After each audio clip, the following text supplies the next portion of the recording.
my name is Jess from Sallie Tomato, and welcome to bag sewing. So today I'm going to show you how to make my Miranda bag pattern, and it's going to be a little bit different than the first bag in the series. So this time it's a larger tote bag. We're going to use some faux leather, so I'll share some tips along the way for that. We're going to do a box bottom just like before, but it'll be a little bit different with a faux leather base. And then I'll also show an easy way for recessed zipper, and we're going to add lots of pockets. So I usually start my patterns by preparing the fabrics. So we're going to start with the recessed zipper pieces, and there are 4 of them. And I did label the wrong side, so that way it's just easy reference of the fabric. And there is some interfacing that is needed for the recessed zipper pieces. So the interfacing just gets fused to the wrong side of the fabric. I recommend using a lightweight woven interfacing.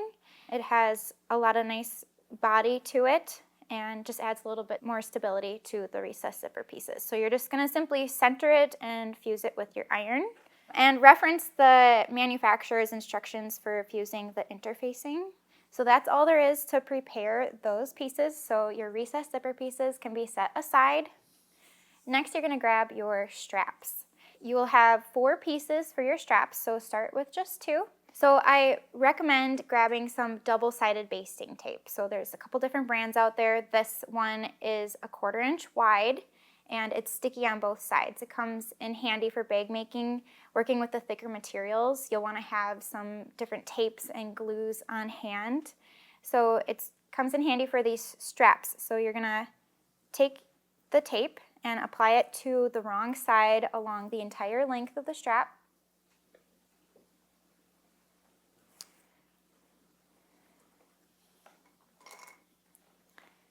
And then just trim it off and press down to make sure that it's adhered evenly.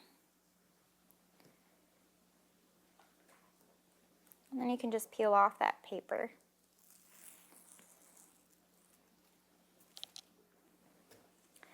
Then with wrong sides together, you're going to align all the edges of another one of your strap pieces.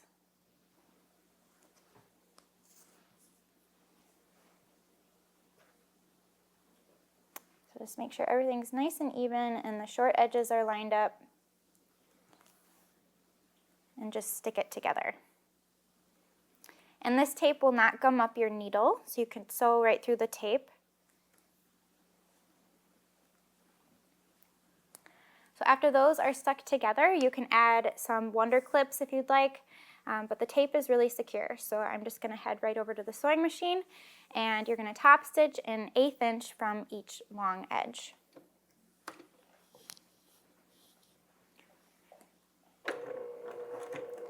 And it's always a good idea to back stitch for reinforcement.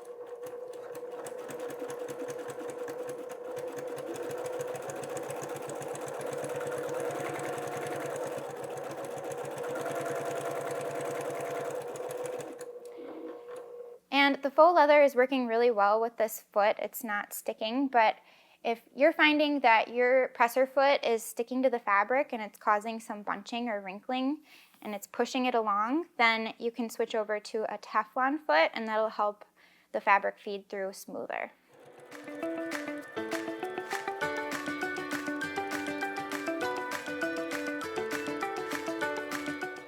And then just flip it over to the other side and top stitch.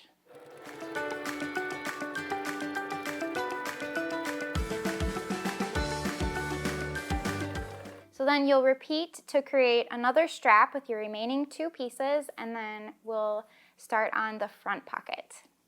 So take your accent fabric piece, and then there's also a lining fabric piece, and you're going to place them wrong sides together and align all the edges. Then just add some pins or wonder clips around the outer edges.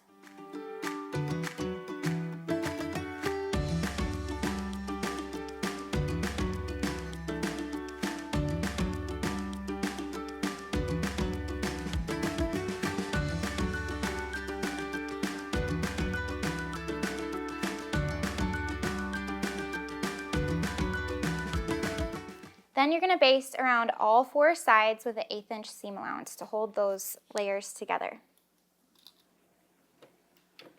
And you can increase your seam allowance a little bit because you just want to baste the outer edges to tack it together for now.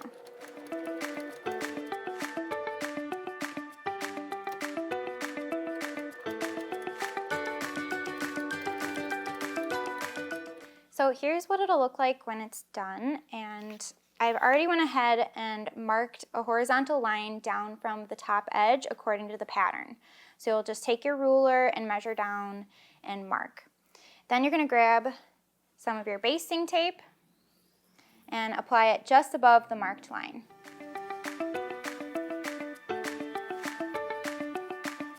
So we're going to finish off this top raw edge with a piece of our faux leather. And I forgot to mention earlier that the faux leather edges can be left raw, so it's really nice for trim and accents such as this. So you're going to align the bottom edge of your trim right side up along that horizontal marked line on the front pocket, and then just press down to adhere. So then you're going to fold the top trim to the wrong side, just covering that top raw edge, and add some wonder clips. So you don't want to use pins for this part because pins will leave a permanent hole in the faux leather, or if you're using cork fabric. Then at the machine, you're going to top stitch the trim an 1/8 inch from the raw edge.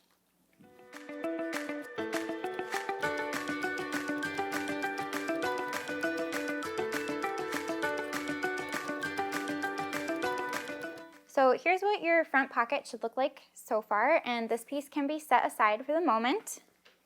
Then you're going to take your front exterior top panel and the lining panel for the bottom. And you're going to place them right sides together, aligning the long raw edges, and add some sewing clips.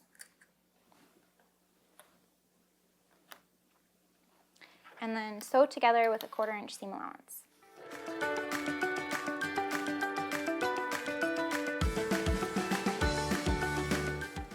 Then you're going to press the top panel away from the bottom panel, and you don't want to iron this seam because it could melt the faux leather. So I have a seam roller that comes in handy, and you can just roll it along the seam and it will flatten it out. And just a little bit is good because then we're going to take it back to the machine and top stitch with an 1/8 inch from the seam. And I am kind of just pulling the lining part down to make sure that everything is nice and tight. Now you're going to grab that front pocket that we prepared earlier and align the bottom and side edges over that front panel we just prepared and clip together. So this bag is really great for featuring prints on this front pocket since it is such a big piece, and you can really feature and highlight either different fabrics or even embroidered fabrics too. So then you're going to top stitch the sides and the bottom edge with an 1/8 inch seam allowance.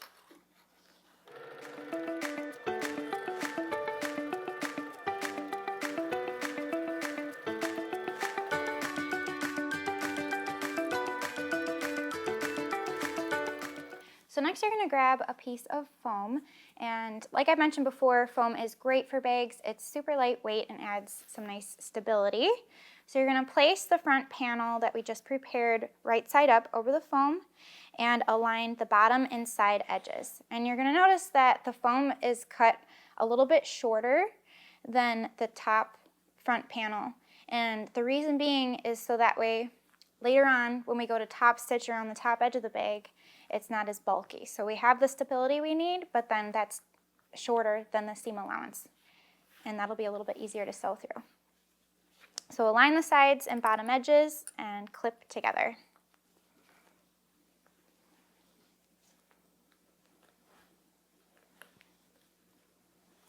Then you're going to baste the sides and bottom with an 1/8 inch seam allowance just like before.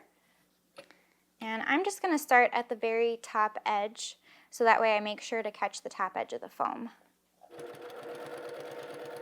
And again, you can increase your seam allowance so that way you just tack it in place.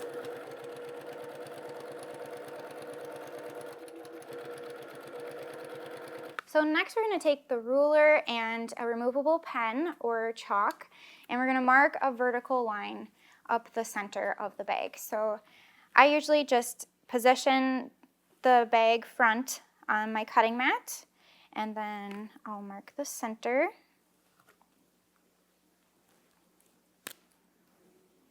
And just on the front pocket is what you'll want to mark. You don't have to go all the way up to the top. And this is going to be a dividing line, so that way we have 2 compartments to our front pocket. If you prefer, you can mark this line on the wrong side of your fabric. I personally like to mark it on the right side because next we're going to top stitch along each side of the vertical line. So that way your top stitching is nice and precise on the front, and you'll want to sew from the bottom edge up to the top edge of the pocket each time, because if you start at the top, it might push the pocket as you sew. So we're going to start at the bottom, and you're going to stitch an 1/8 inch from each side of the vertical line.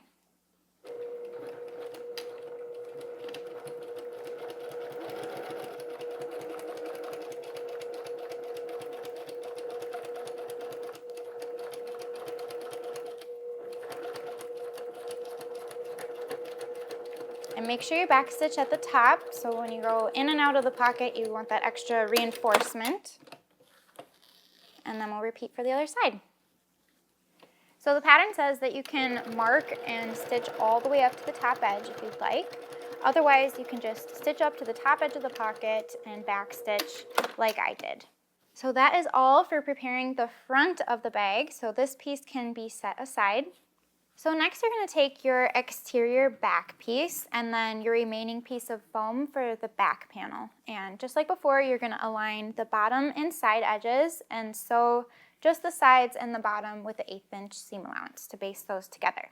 So I've actually already have one complete, so I've just stitched the sides already. So here's what it'll look like on the front and the back. And next you're going to mark the placement for the handles.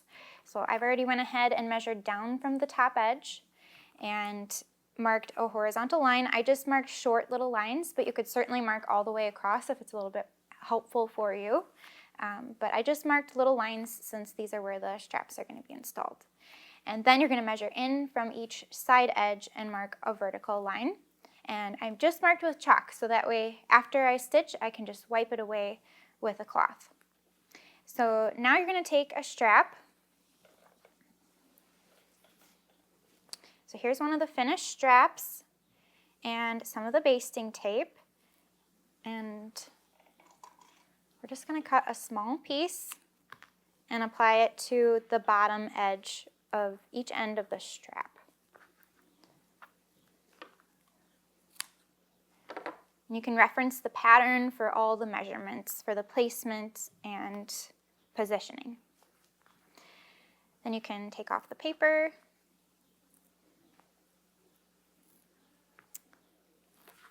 So make sure that your strap isn't twisted, and you're going to position it inside the markings that you've done, and then just press it down to hold it in place.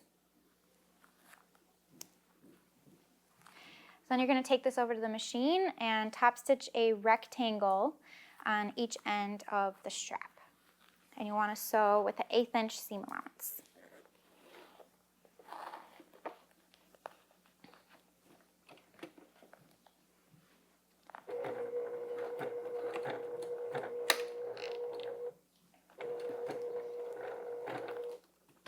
And you can just pivot and sew along your previous top stitching.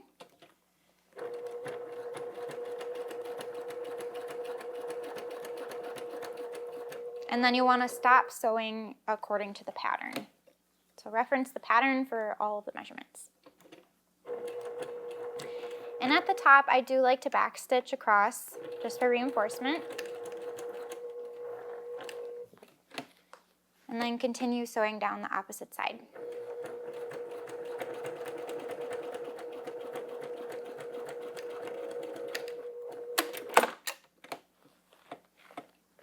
And then repeat for the other strap.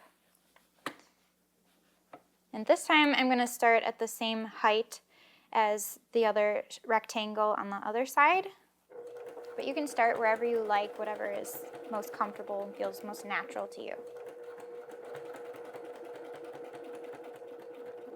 So next I'm going to show you how to install some hardware. Rivets are a great option to add some stability and reinforce your straps.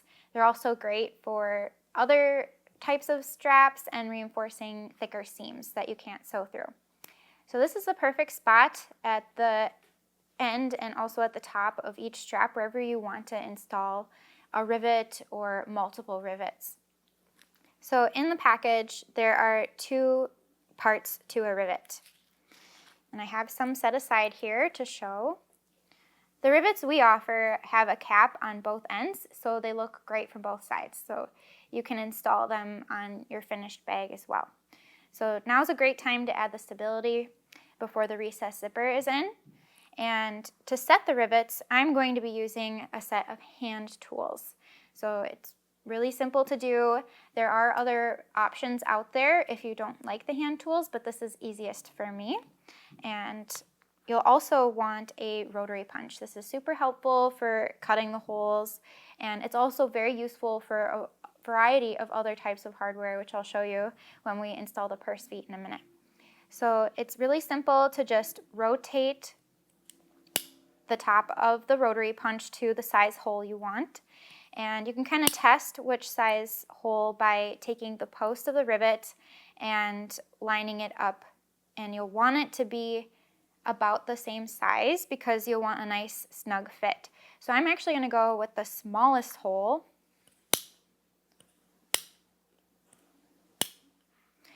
And so you'll want it in line with the bottom of the rotary punch. And wherever you want to install the rivet on your strap, you're just going to simply punch a hole through all the layers. So I'm going to do it right at the top, about a 1/2 inch down.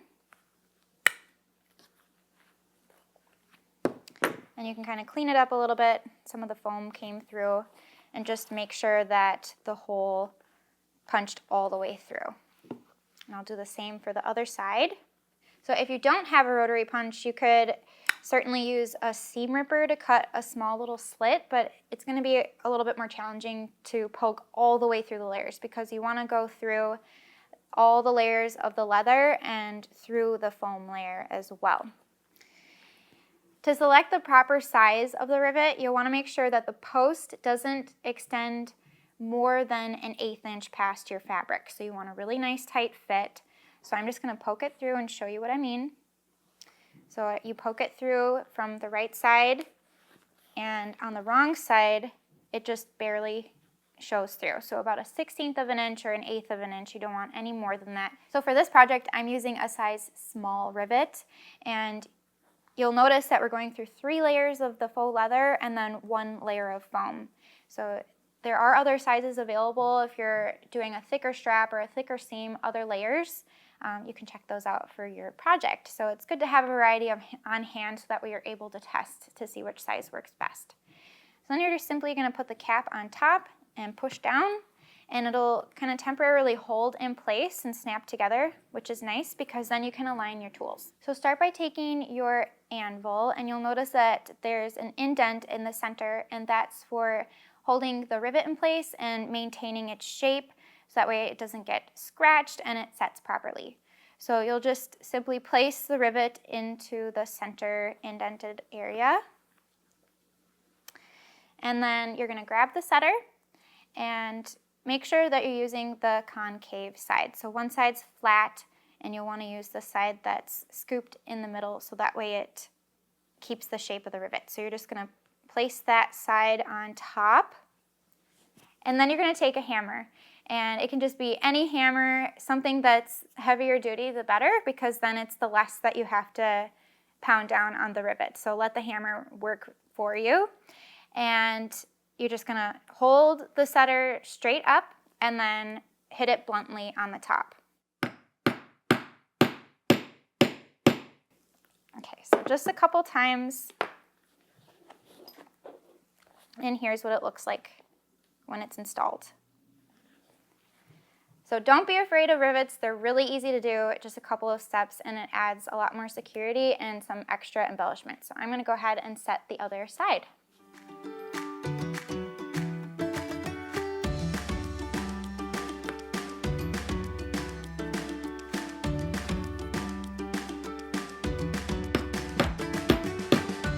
So I've already went ahead and repeated the same steps to attach the remaining strap to the front and installed those rivets. If you'd like, you can take it another step further and add an optional handmade label. So I showed how to do that in the first part of the bag sewing series for the Mia bag, and you'll install it down from the top edge in the center. So completely optional if you want to add a little bit extra hardware to your bag.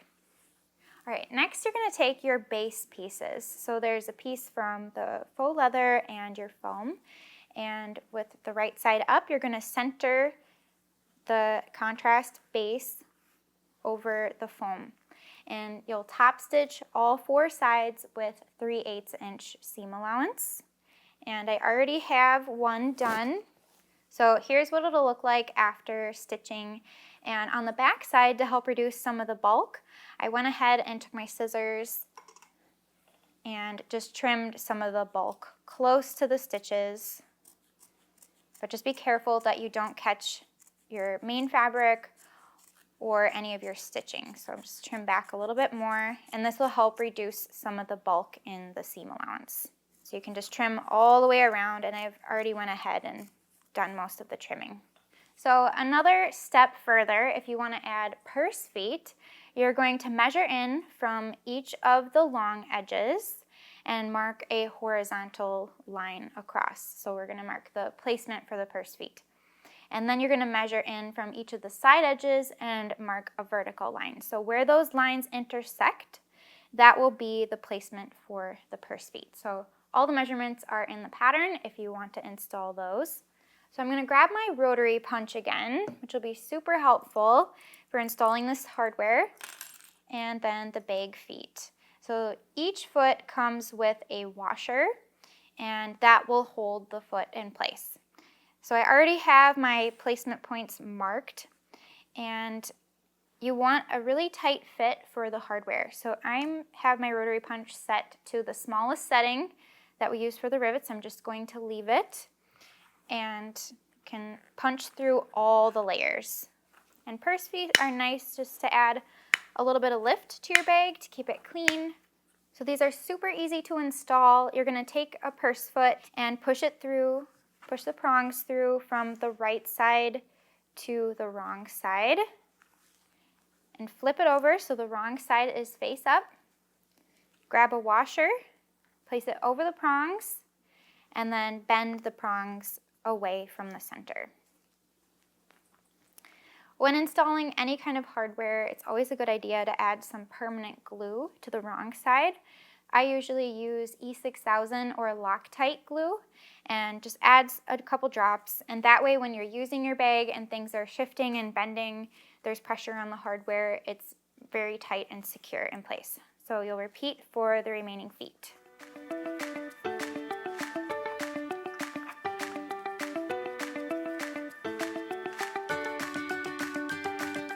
So if you don't have a rotary punch to install the purse feet, you could use your seam ripper and cut a small little slit to poke the prongs through. But it's that easy, and I always recommend to take a scrap of lightweight fusible interfacing, place it over the backside of the hardware, and iron it in place so that way you protect your fabric from getting scratched. Always a good habit to do that as well. So the base is complete. So now we're going to start assembling the exterior. So take your front panel, and you're going to center the base right sides together along the bottom edge. So you can measure the distance between the side edge of the bag and the side edge of the base to make sure that it's centered, and then add some sewing clips to hold all the layers together. So we're going to be sewing with a 1/4 inch seam allowance, and you're going to start and stop a 1/4 inch from each side edge of the base. So it's super helpful to mark your start and stop points a 1/4 inch from that raw edge of the base. So you can just take a pen or some chalk and mark on the wrong side of your fabric. So then take this over to the sewing machine, and you're gonna align your needle with that starting point, lower the presser foot, and make sure to back stitch.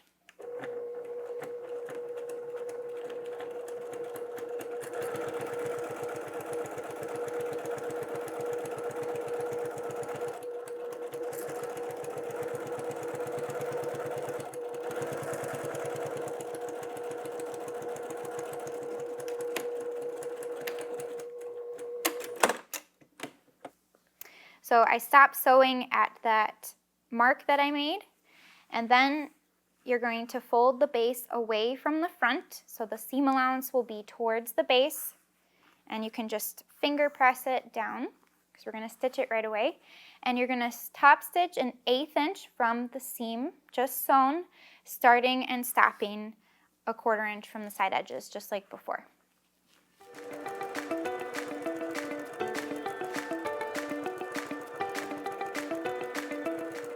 So now you're going to take your back of the bag and attach the opposite long edge of the base, just like we did. So place the back side right side up, and you're going to take the base and place it right sides together with the back.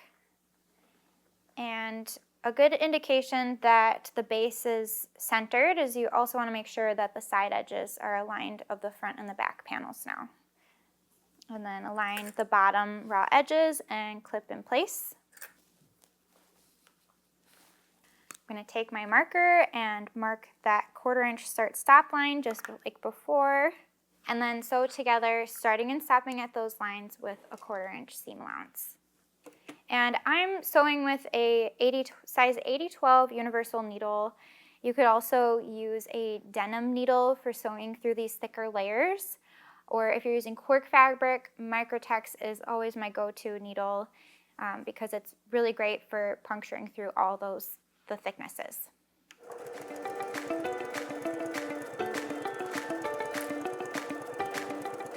So then you're going to take your scissors and cut from the raw edge up to the stitch line at that 1/4 inch mark.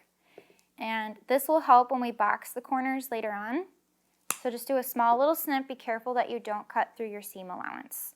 And you'll repeat for the other side.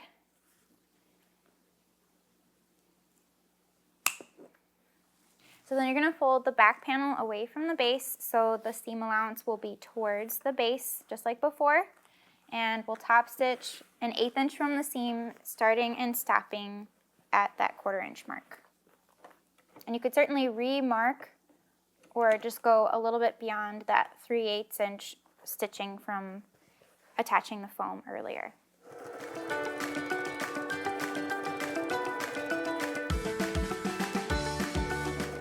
So take your front and back panel and fold them right sides together and align the top and bottom first. Make sure those are aligned and add a sewing clip. And then you can clip together the remainder of the side edges. And repeat for the other side of the bag. Then you'll sew the sides with a 1/4 inch seam allowance. And as you reach that pocket trim, you can kind of feel a bump because it's a little bit thicker, so just slow down as you stitch over that thickness. And make sure to back stitch, and then turn it over and sew the other side.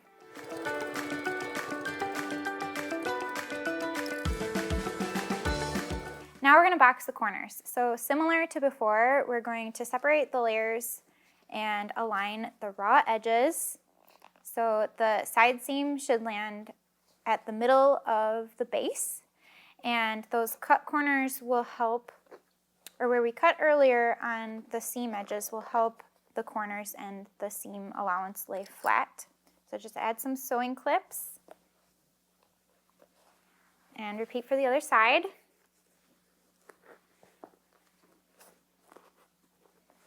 And you can kind of finger press that seam open. So as we sew the edge, it'll be as flat as possible and spread out some of that bulk.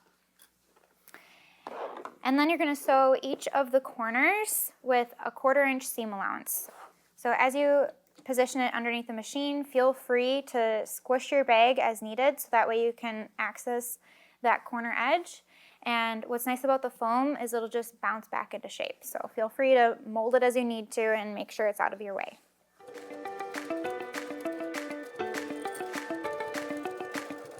And then repeat for the other side.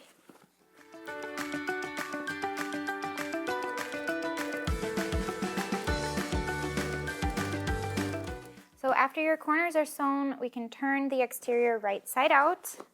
And now is a great time to check too that you caught everything in the side seams and then in the corners, and there's no raw edges. So if you didn't catch everything, you can turn it back with the right side out and sew a little bit deeper of a seam allowance just to make sure all the raw edges are caught.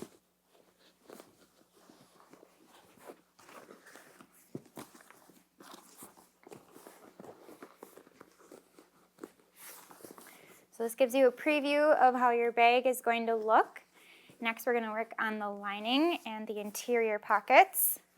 So you can set the exterior aside, and we'll get started on the lining pockets. So grab the piece for the double pocket, and with wrong sides together, you're going to fold it in half, matching the shorter edges.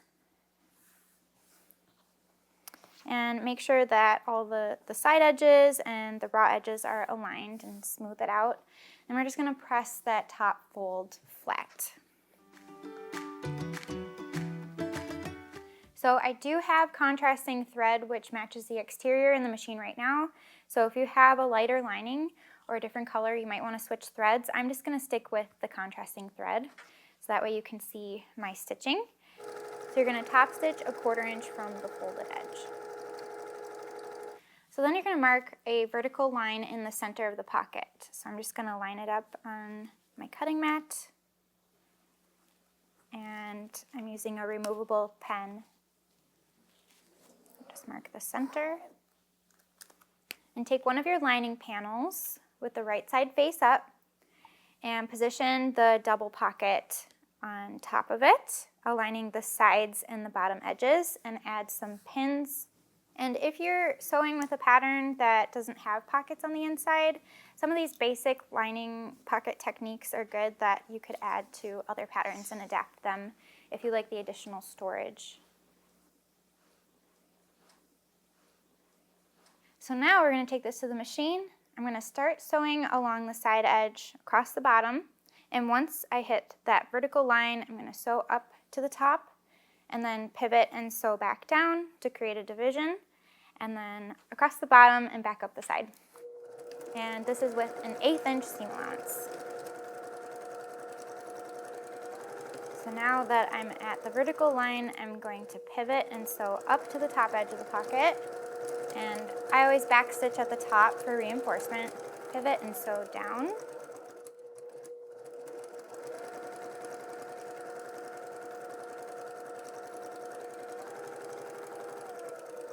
So here's what one half of the lining will look like. So you can set this piece aside. Then grab your slip pocket and fold it in half with right sides together. And you're going to align the short edges and add a couple pins along the sides.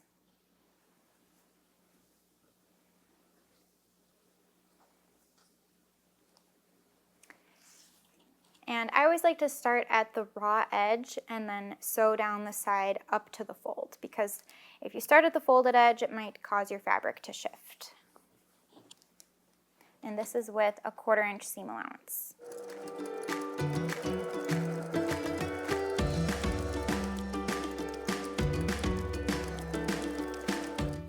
So now you can turn the pocket right side out. And I grabbed our Sallie Tomato Essential Turning and Creasing Tool. So this comes in handy for pushing out the corners. And to get nice crisp corners, I like to use the curved end.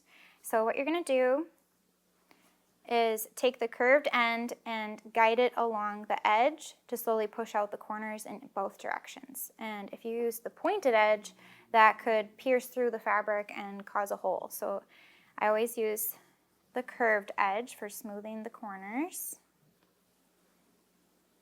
you have a really nice crisp corner.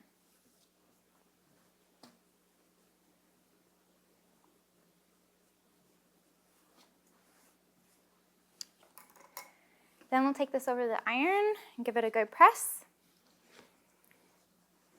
So use your fingers to kind of roll the seam and make sure that it's even along the edge.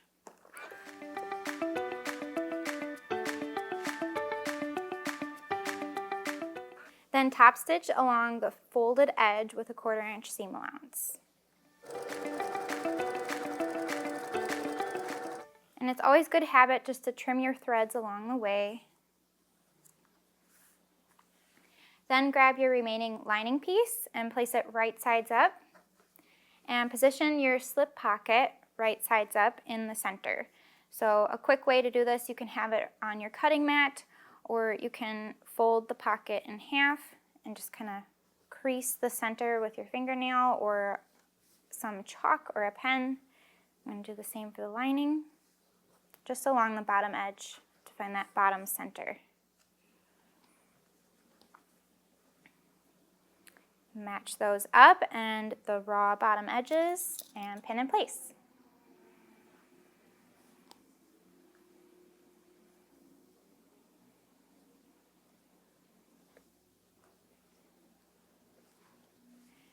Then you're going to sew the sides and the bottom with an 1/8 inch seam allowance.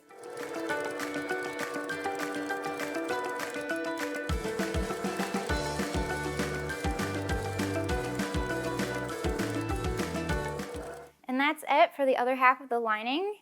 The last part is to put together the recess zipper, and then we'll assemble the entire bag. So for the recess zipper, I have my zipper already cut to the length that I need using Zipper by the Yard. And the zippers that I am using are Sallie Tomato zippers, and they have a nylon coil, but it appears to be metal. So since it's nylon, you can cut and sew directly through the coil, which makes it great for bag making, and it coordinates beautifully with all of the hardware.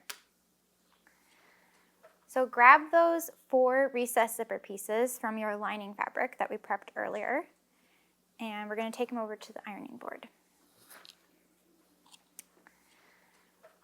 So you're going to fold the short edges a 1/2 inch to the wrong side and press.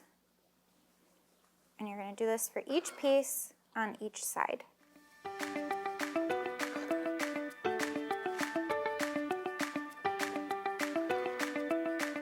So now we're going to prepare the zipper. So you're going to notice which end that the zipper pull closes towards. And whichever end it closes towards, you're going to take that end and separate the coil. And you can separate it all the way, if you'd like, towards the pull. And then you're going to fold each corner or each side of the zipper tape at a 90-degree angle. So the coil is at a 90-degree angle, and then the tape is at a 45-degree angle. And then add a pin to hold it in place. And the coil is quite stiff since it is a size number 5 zipper. So you might feel a little bit of resistance, like it wants to bounce back, but it'll be just fine. And then you'll fold the same on the other side. And I usually have a little bit of the edge of the raw edge show, just to make sure that I have it folded all the way. And for this type of zipper, we'll have extra zipper just to account for opening and closing the bag, so that little bit of hangover isn't going to make any difference. So now you're going to sew from the straight raw edge of the zipper tape just to tack that angle in place. So what I like to do is I position it underneath the foot first, lower the foot, and then I remove the pin. And then we're just going to take a couple forward and backward stitches to tack the coil in place.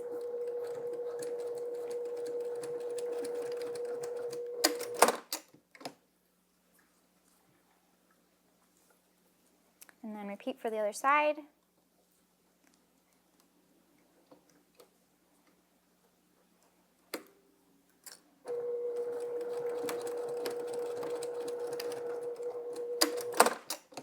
So here's what it'll look like when it is sewn. So you can see from the front of the zipper and then the underside of the zipper. Next, take one of your recessed zipper pieces and you can set the rest aside and position it with the right side up. Make sure that the folds stay folded. And you're going to place the zipper right sides together along the top edge. And you're going to line up that corner edge of the zipper with the folded edge. And then add some pins to hold it in place.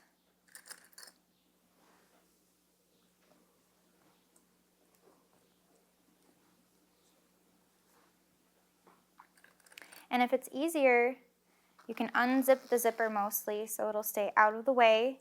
If you're worried about the pull coming off, you can add a couple stitches along the edge, which I'm going to do right now just to make sure that it doesn't slide off the end while we work with the recessed zipper.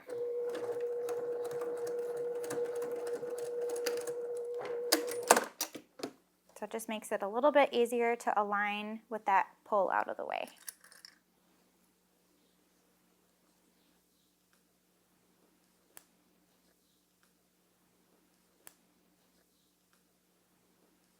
Then you're going to take another recessed zipper piece and layer it right sides together with the other piece, and it'll be against the wrong side of the zipper. So line up those folded edges and then that top raw edge, and you can either repin or add some additional pins to hold the layers together. So I like to make sure that that top edge is aligned so it's easier to see if we just pin one part of it at a time. So then you'll take this to the machine and sew the layers together along that top pinned edge with a 1/4 inch seam allowance.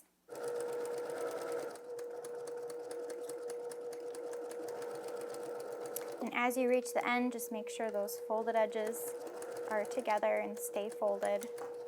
Then you're going to press each of the recessed zipper pieces away from the zipper. So we'll take it to the iron and make sure the folded edges are nice and flat. It's okay if your iron touches the coil of the zipper because it won't melt. You won't want the iron to sit on it for too long, but if you touch it, it's okay. It won't harm the zipper. So here's how it should look so far. And next you're going to top stitch an 1/8 inch from the edges to secure the layers.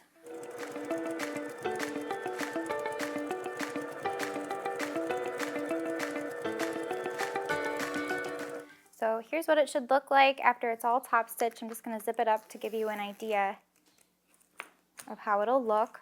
And then you're going to take the remaining 2 recessed zipper pieces and attach them to the opposite side of the zipper in the same way. So I have mine already sewn. I finished attaching the other side, and on this piece I used matching thread so that way my stitches are blended a little bit better into the fabric. So now that one side of the zipper is finished, we need to finish off the other end. So this end is still raw, and in the pattern are instructions for making a fabric tab. So you'll fold the end together and then sandwich a fabric tab over the end to finish that off. But I'm going to show you how to finish off the end with a zipper end.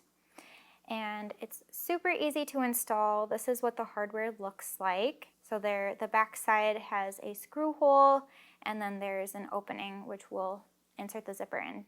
And this hardware has multiple uses. If you are making a project with a drawstring and you want to finish off the ends of the drawstring, you can use the caps or other cords or any other strap ends. You can use these to finish them off. So for the zipper, you're going to fold it tightly. So fold it about 1/3 of the way. And then you'll fold the other half about 1/3 of the way. And then you're simply just going to insert it into the tab. And usually I like to fill the inside of the cap with glue, so a permanent glue like I mentioned before, either E6000 or Loctite, just to even further secure the hardware. And you're going to just slide it in as far as it'll go. And then on the wrong side, the hardware comes with this tiny little screw. So to not lose this, it's a good idea to take a little piece of Scotch tape, and you can just tape it to your table so it doesn't roll off until you're ready to use it. But we are ready to use it now, so just add it to the back. And you'll take a small little Phillips screwdriver and screw it in place.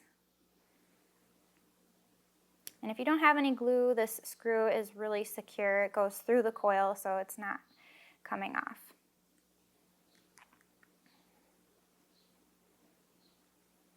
So now we have our raw end finished off with a beautiful piece of hardware, and it coordinates with the coil of the zipper. So now we're going to attach the recessed zipper to the lining. So take 1/2 of your lining, and you're going to measure down from the top edge and mark a horizontal line, or here I have it lined up with my ruler.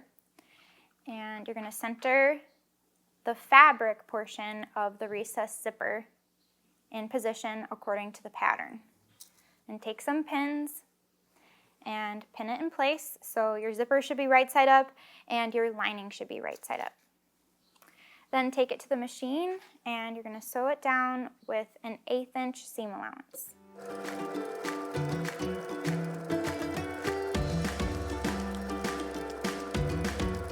So then we're going to go over to the iron, and you're going to press the recessed zipper towards the top and covering up that raw edge. And now's a good time to just double check that you caught both sides of the recessed zipper fabric. And if you need to, you can go back and sew a little bit deeper of a seam allowance to catch all those raw edges. And now you're going to sew with a 1/4 inch seam allowance, so that way it'll encase those raw edges and finish it off real nice.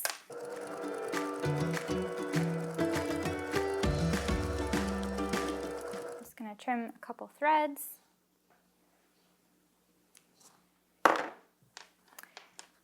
And from the top view, after I trim all of these, you'll see that you'll have a nice finished recessed zipper piece.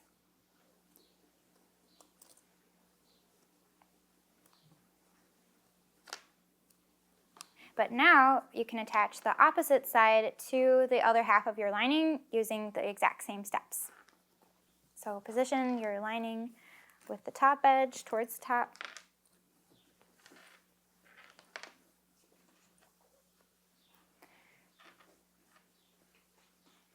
And I'm going to align those side edges to make sure that they're lined up, and position that raw edge of the recessed zipper down according to the pattern.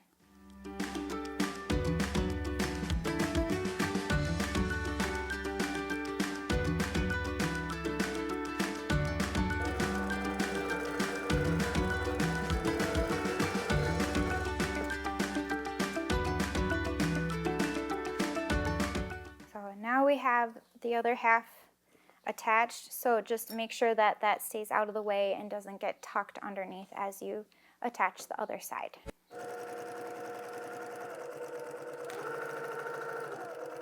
So I hope that installation wasn't as intimidating as you might have imagined it to be. So this technique is great that you could use it to adjust the length and the width depending on the size of other bags. If you have an open top bag that you want a recessed zipper, you can just adjust the measurements a little bit and install that on other patterns as well. So next we're going to attach the lining base and finish up the lining and assemble the entire tote. So now we're ready to attach the base of the lining. So I've already went ahead and marked the start and stop points. It's a little bit easier to visualize when it's not attached yet. And then for the lining, we're going to leave a 6-inch opening that is unsewn. So we're going to turn our bag right side out through that unsewn area. And this time we're going to use a 1/2 inch seam allowance. So the lining is going to be slightly smaller by using a wider seam allowance, and it'll fit really nice inside the bag. So I marked the 1/2 inch marks for the start and stop in from each short edge. So after you're done marking your base, you're going to place the base right sides together with 1/2 of the lining. And I did mark the wrong side, so that way visually I could quickly see which side was the wrong side since I'm using a light colored lining. So that's always a good habit and a good visual. So you'll just want to center it, and again, you could fold it in half and finger press, and from the stitching of the double folded pocket is the center already marked. So you can just line up that crease along there and add some pins. Now you're going to sew with a 1/2 inch seam allowance. So position that first mark underneath the needle. And for the 1/2 inch seam allowance, I'm just using the guide on the needle plate that's marked a 1/2 inch since I'm at center needle position. I'm just going to back stitch and then follow the raw edge along that guide on the needle plate.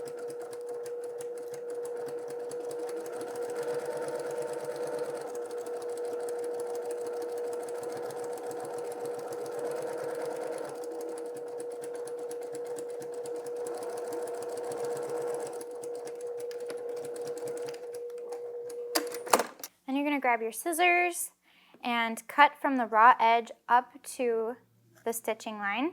Just be really careful that you don't cut through it. And again, this will help when we box the corners. The corners will lay much more flat with those cut.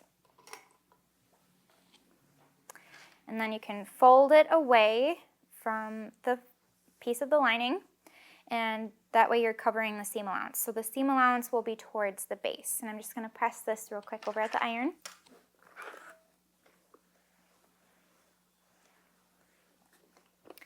And you can top stitch if you want, starting and stopping a 1/2 inch from the edges again. I'm going to omit the top stitching this time, and that's what the pattern calls for as well, but it's up to you if you want that extra decorative stitching. So now we're going to attach the base to the opposite side of the lining.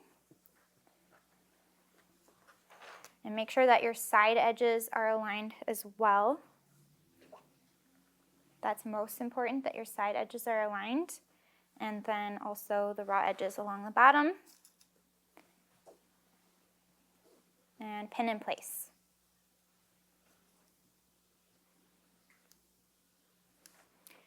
So again, we're going to use a 1/2 inch seam allowance.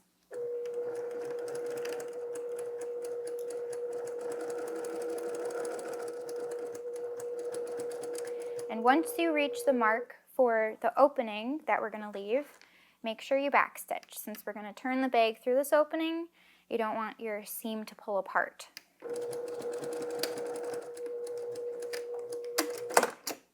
So you're going to start up again at that other marked line with a 1/2 inch seam allowance and back stitch.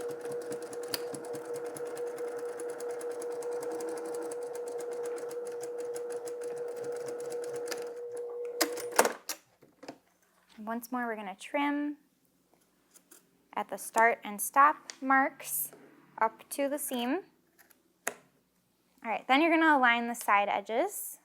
So just make sure that your zipper tail stays out of the way and align the top and bottom edges first. And then you can ease in the rest, make sure it's all nice and smooth and aligned. And we'll pin the other side right away.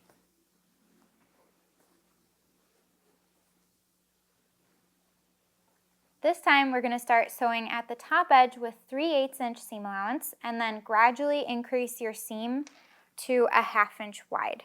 So I usually just start sewing until I'm about 1 inch down with the 3/8 inch seam allowance, and then I will increase to the 1/2 inch just gradually. And if it's better for you to mark it, you can use a seam gauge and measure in with a removable pen or some chalk, and then you can visually just follow along the line, whatever is easiest for you.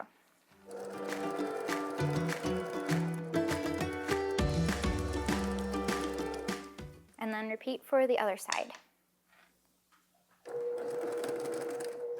So here I have my 3/8 inch seam allowance. I'm going to start increasing about 1 inch down.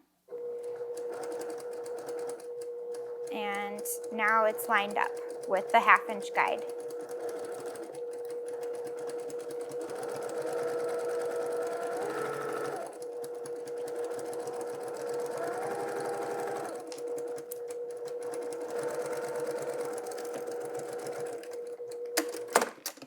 you're going to trim the side seam allowance to 1/4 inch wide, and this will help reduce some of the bulk. Just be careful you don't cut it into your zipper. And next we're ready to sew the box bottoms just like before. So you're going to separate the layers of the lining, and you'll notice that because we cut the corners, the side edges just pop into alignment, and it makes it really easy for those raw edges to be even.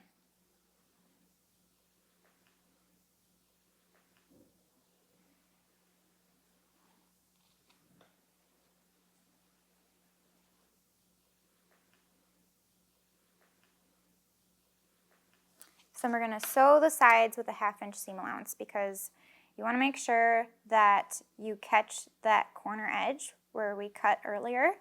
So you almost want to start where your stitching had ended and follow right along there to make sure that your seams match up and backstitch. And then you'll repeat for the other side. So the lining is assembled and we're ready to put the exterior and lining together to assemble the tote. So you want to unzip the zipper completely and tuck the tail end inside the lining against the right side so it's out of the way, and you want your recessed zipper tucked down as well. And I'm going to grab the exterior and place it inside the lining. So the exterior and the lining should be right sides together. And you want your straps to be tucked down inside towards the right side. And I always start by aligning the side seams. And I'm going to use the sewing clips because you don't want to add pins on the faux leather, and it is a little thicker on the top.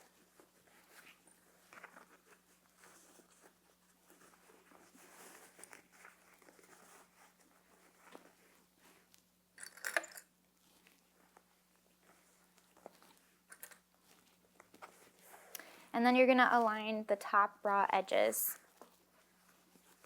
and clip in place all the way around. So just keep tucking and making sure that it's just the raw edges that are aligned and everything else is out of the way.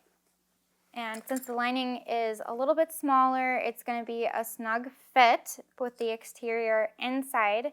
So feel free to squish it down and work it so that way you can align those edges. And the more clips the better, just to make sure that everything stays together and doesn't shift.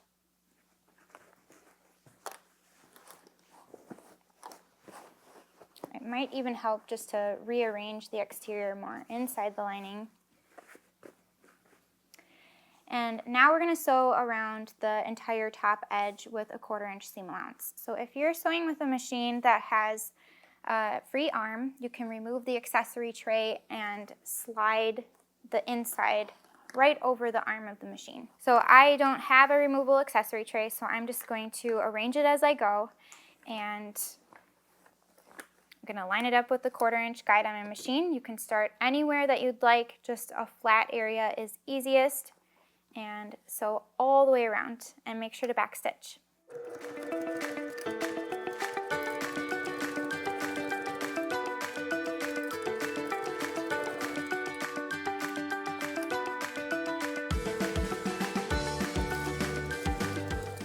So be conscious of the zipper pull and your recessed zipper and any other hardware as you go around the top edge, and just make sure that it's out of the way.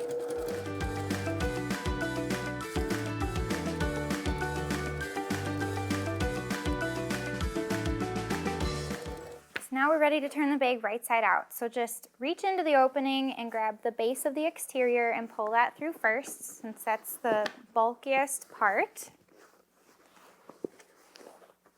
And then just work the rest through with your thumbs. So leave the lining away from the exterior for now, and you can poke out the corners with your hands. Just reach in through the opening and make sure everything is arranged. And then you're going to line up the raw edges. You're going to fold about a 1/2 inch in. And it's real easy if you take this over to the iron. and just carefully press so that way about a 1/2 inch of the fabric is against the wrong side. So then you're going to align those folded edges so they're even and add some pins.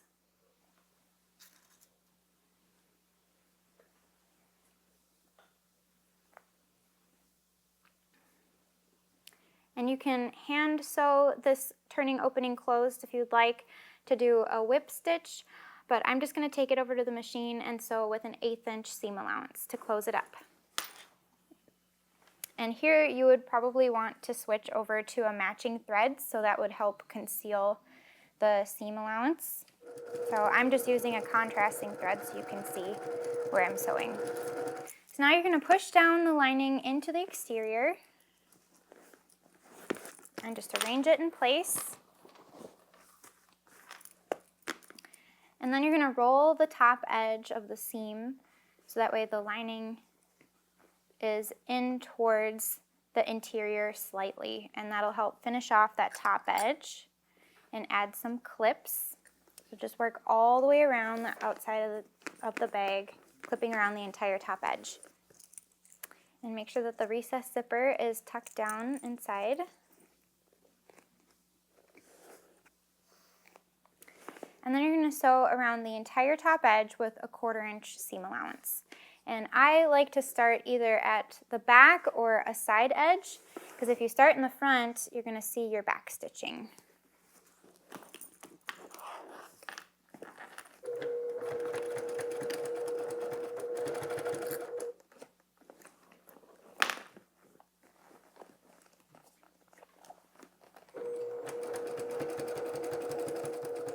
And as you reach the side seams, it is a little bit thicker, so just slow down. And if you need to, you can just turn your hand wheel as you go, just to protect your needle. And just keep double checking that your recessed zipper is tucked down. You wouldn't want that to be flipped up. And then as you reach the straps, just make sure that they're folded out of the way. So here's how the bag looks after top stitching. And you can do any final arrangements of the lining and zip the zipper closed. And one final decorative piece that you can add with a scrap of faux leather or your cork is a decorative zipper pull. So this is completely optional. It just adds a little extra flair and makes it easy to grab onto that zipper pull by extending it. So you're going to fold the tab in half with the wrong sides face up, and then you're going to thread it through the zipper pull. So this will only work if you have a zipper pull that has a hole in it, such as this donut style zipper pull or a ring style zipper pull.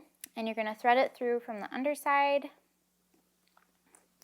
and then pull it back through the loop.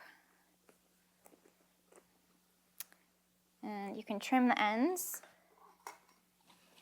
either at an angle or straight. So it's just a fun little extra touch to add to your bags. Thanks for joining me with this tutorial, and if you decided to sew along and make your own Miranda bag, share photos using the hashtag MSQCShowAndTell so we can see your beautiful bag as well. I hope you picked up some tips and techniques along the way to help build your bag making skill set, and don't forget to subscribe to the Missouri Star channel for more videos and inspiration. Thanks so much for sewing with me today. I'll see you next time. Hi everybody, it's Jenny from the Missouri Star Quilt Company. We hope you enjoyed watching this video. If you aren't already part of the Missouri Star Quilt Company family, be sure to subscribe so you won't miss a thing. And if you click that bell, it'll notify you every time a new tutorial comes out.